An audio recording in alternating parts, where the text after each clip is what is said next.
বাংলাদেশের ট্রেনের পরিচালনার রেগুলেশনের মধ্যে এটা আছে কি না যে আপনি এরকম একটা পুরো ট্রেন সার্ভিস বুক করতে পারবেন, ভাড়া করতে পারবেন? যদি এটা বুক করার নিয়ম থাকে তাহলে যে কোনো দল অথবা ব্যক্তি এটা ভাড়া করতে পারবে। বা যদি নিয়ম না থাকে তাহলে প্রশ্ন হচ্ছে প্রত্যেকটা রাজনৈতিক দল এই নিয়মটা বহু বছর ধরে লঙ্ঘন করেছে। আওয়ামী লীগ তো টাকাও দিত না।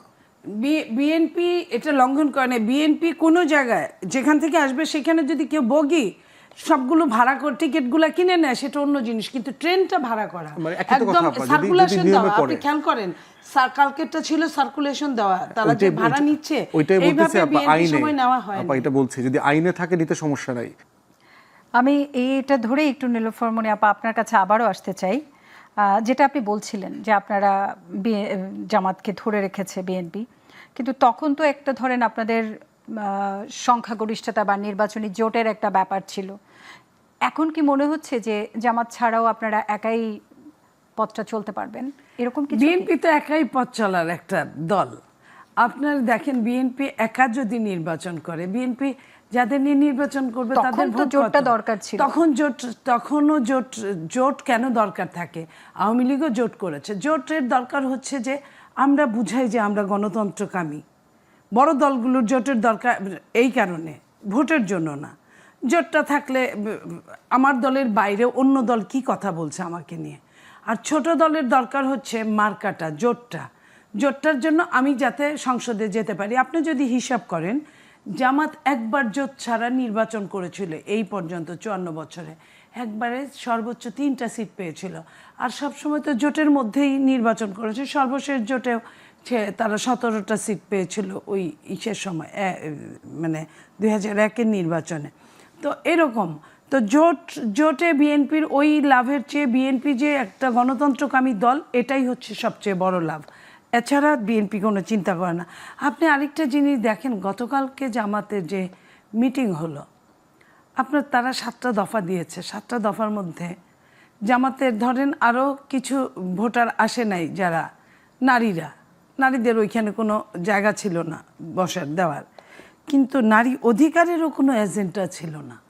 এই যে তারা যে বলে তারা ক্ষমতায় আসলে কি হবে, কি করবে, কার কতটুকু ক্ষমতায়ন হবে, নারীর ক্ষমতায়ন কতটুকু হবে। আমি তো একজন নারী, সেই জায়গায় আমার খুব এইটা আমার জানার খুব উৎসুক যে তারা কেন এই 7টা দফার মধ্যে একটা দফাও নারীরা ঠাঁই পেল না, গেল একটা। জামাত দেখেন সরকারে আছে, আমরা মাঝে মাঝেই বলি, তারা আমাদের আঙ্গুল দিয়ে বলে বিএনপি দেশ চালায়। বিএনপি যে দেশ চালায় না এটা গতকালকে প্রমাণ হয়ে গেছে।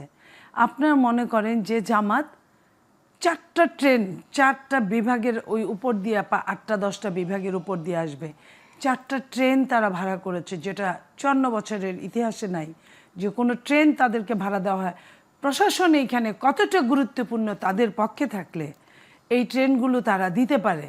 রেলওয়ে কি সরকার এনসিপি কেও তো সাপোর্ট দিচ্ছে। আমি এটাও বলছি, রেলওয়েকে কি একবারও কি আমরা দেখেছি এই 48 ঘন্টার মধ্যে যে রেলওয়েকে শোকজ করেছে? কেন এটা দেওয়া হলো? তার মানে তাহলে সরকারও এটা জানে বা সরকারের এখানে সায় ছিল। এরপরে আমি এটাও শুনেছি, দেখেছি সেনাবাহিনীর বাস টাসও আমরা জামাতের মিটিংয়ে চলতে দেখেছি। এই যে জিনিসগুলো। তারপরে এনসিপি আমরা বলতাম কিংস পার্টি, তারাও প্রতিবাদ করতো, অনেকেই বলতো তাহলে বিএনপি কী ছিল, এই কী ছিল, ওই কী ছিল। আপনি দেখেন যে রাঙামাটি যে মিটিং হলো, অন্যগুলা বাদই দিলাম, আপনার ডগ স্কোয়াড দিয়ে আপনার ওইখানে দিচ্ছে, চেকিং হচ্ছে, পাহারা দিচ্ছে, আর্মি, সেনা, আপনার পুলিশ থেকে শুরু করে বিজেপি থেকে শুরু করে কি নাই, গোয়েন্দা সংস্থা থেকে শুরু করে কি নাই। 5 জন লোকের জন্য 5000 আপনার প্রতিরক্ষা বাহিনী দাঁড়িয়ে আছে। তো এই জিনিসগুলো কি জনগণকে আপনি মনে করেন যে জনগণকে স্পর্শ করছে না? অবশ্যই করছে। জনগণ কি বুঝে না বাংলাদেশের যে কোনখান দিয়ে কি হচ্ছে? তার মানে কি চায় এরাও নির্বাচন চায় না, তার মানে কি প্রশাসনও নির্বাচন চায় না? আচ্ছা ফুয়াদ ভাই, আমি আপনাকে একটু জানতে চাইবো, এর আগেও কিন্তু এই ধরনের একটা ছিল যে জামাতের সাথে অন্তর্বর্তী সরকারের একটা যোগাযোগ আছে বা দুর্বলতার জায়গা আছে, সেই জায়গাটার জন্যই কি কালকে এই ট্রেনের যে ব্যবস্থাটা দেয়া হয়েছিল? না, আমার মনে হয় যে মনিয়াপার মনে থাকার কথা, বিএনপির আমলে এগুলো দেখেছি তো আমরা, বড় বড় কর্মসূচিগুলোতে ট্রেন ভরে বিএনপি এটা বুক করে, এটা প্রফেশনালি করা যায়। আপনি কিন্তু টাকা BNP দিয়ে করে নাই। না, আমার BNP মনে সময় আছে করে রোড মার্চের সময়, ট্রেন মার্চের সময় এরকম বগি ভাড়া করা, ট্রেন ভাড়া করা, এটা বাংলাদেশের পলিটিক্সে এই কালচারটা আছে। এটা এর আগে সকল দল করেছে এবং আমি পত্রিকায় দেখলাম যে আপনার এইটা করতে তাদের 32 লক্ষ টাকা খরচ হয়েছে।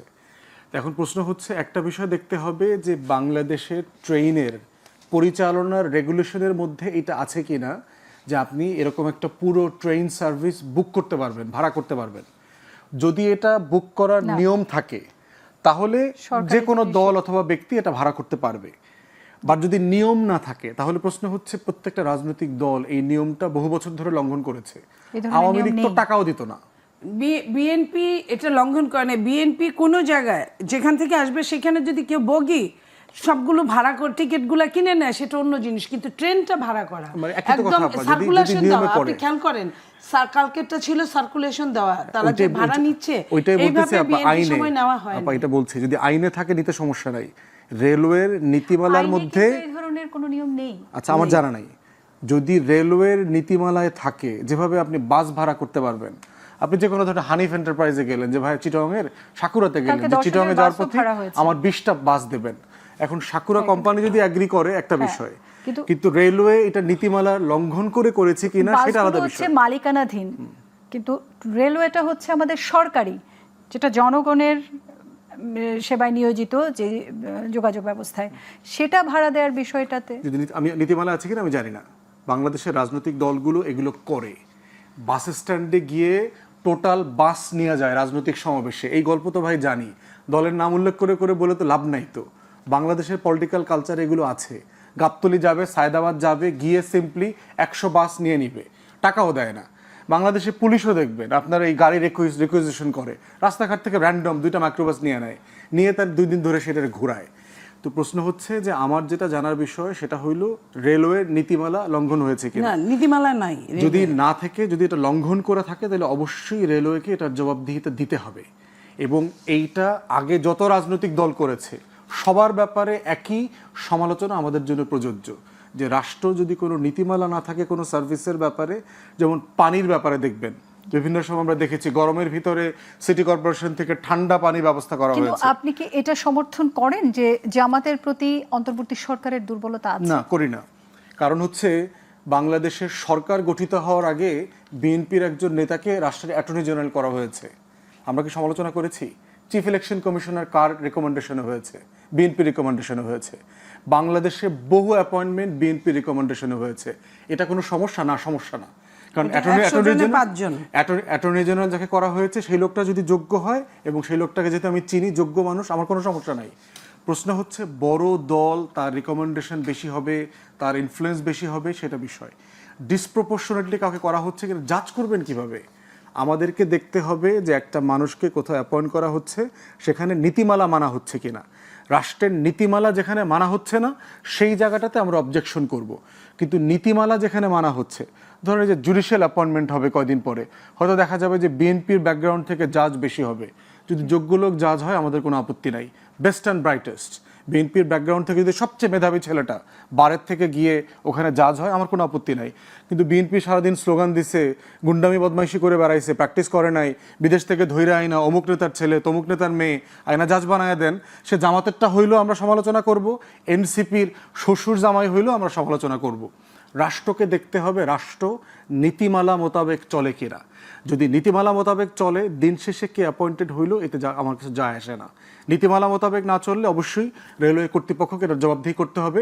আপনারা টকশোতে আনেন, রেল উপদেষ্টা বলেন, মন্ত্রী বলেন, সচিব বলেন, যাকে যাকে আনা দরকার এনে তাকে জিজ্ঞেস করা দরকার যে কিসের ভিত্তিতে আপনারা এই কাজটা করলেন।